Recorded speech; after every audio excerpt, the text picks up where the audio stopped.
All right, we have a Dana 44 from an old Scout. And this is what happens when you don't service your differential.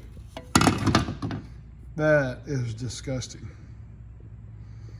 I think that everything's bad.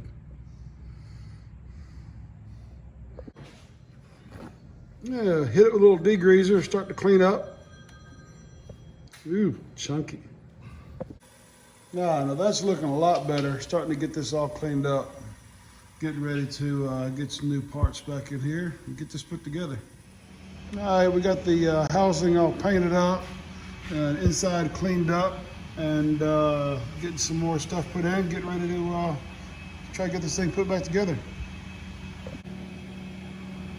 All right, now we got all the gears set like they ought to be in this differential. Everything's rebuilt, everything's new, all the bearings and all. We're gonna go ahead and finish up this diff. We're gonna add in this lube blocker gasket. This customer is gonna be working on this as a project, so he's not gonna be filling it with the oil right away.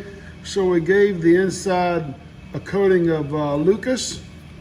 That way everything can stay nice and lubricated while he works on and finishes his project, and he can fill this with oil when he's ready.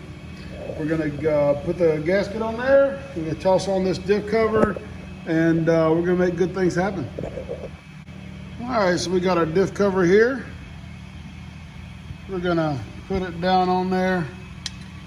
Get everything all painted nice.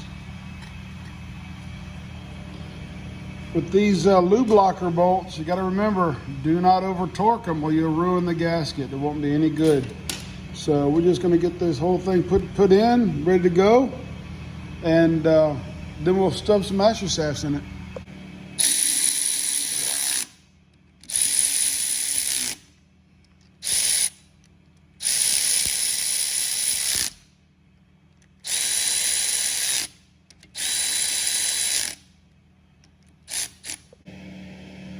All right, this video is going on an old Scout. It's gonna be all original.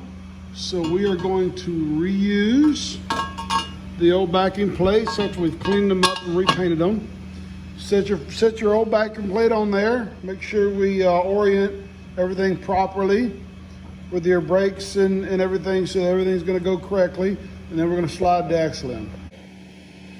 All right, so we're just gonna slide this axle in, give it a little twist and line it up. There you go, and the axle's in. All right, so now we got it all lined up. Push that in here, and we've got our seal lined up down in there. You gotta be real careful that when we put this in here, that we push this seal down evenly and it doesn't get cocked sideways. We also gotta remember that our bolts have a flat spot. That flat spot is on purpose. The flat spot goes inward towards the axle. So put that flat spot inward towards the axle, shove the bolt in and tighten them up. Tighten them up in a circle through the nut, tighten them up in a circle slowly so that everything goes down even and nothing gets out of whack. And here we have the finished product, beautifully rebuilt, ready to go back to the customer. Awesome, awesome looking paint job here. Everything on the inside, absolutely perfect. It's gonna make someone very happy. Y'all have a good one. Come see me and do some diff work.